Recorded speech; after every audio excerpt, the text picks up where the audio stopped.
Hi guys, ayan, eto morning na naman tayo para sa ating morning duty sa ating mga anak. O diba guys, pagkagising dapat ko nang ihanda ang kanilang pagkain para sa kanilang umagahan. Para naman ay sila pag pumasok sa eskwela ay meron silang laman sa sikmura nila ba guys. Ganyan guys ang ating duty para sa nanay.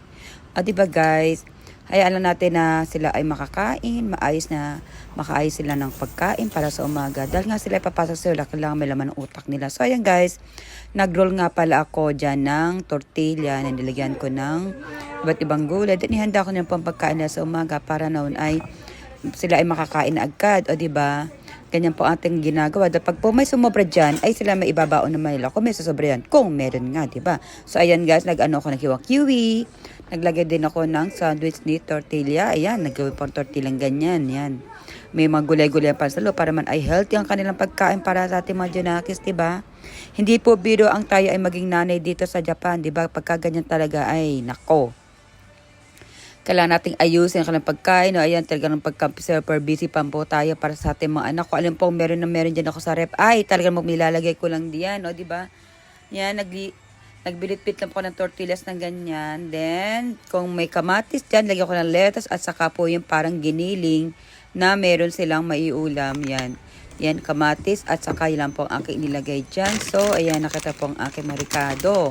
So, hindi po nakakapagod pero kailangan natin gawin para sa ating mga anak. Dahil tortilla ko talaga ay, buti lang ay meron ako dyan sa loob na tortilla, guys. Ayan, o diba?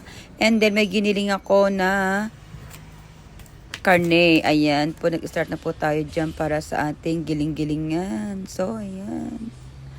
O diba, para sa ating morning breakfast ng mga kiddos natin ay talaga naman pong ay kailangan natin silang pakainin ng may energy sa umaga para may lakas ang kanilang katawan para sa kanilang gagawin. So guys, ayan pong ating mga ginagawa ngayon, di ba? Health is food nga po para sa bata, health is wealth. Para kailangan natin silang asikasuhin at ayusin para sa kanilang pagkain para naman may lakas sila. Ay, di ba guys? Ayan, o di ba?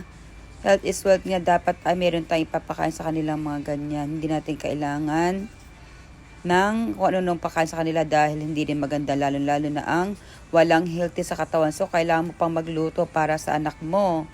Para naman ay ma-sure mo ang kanilang pagkain ay talaga bang healthy, di ba?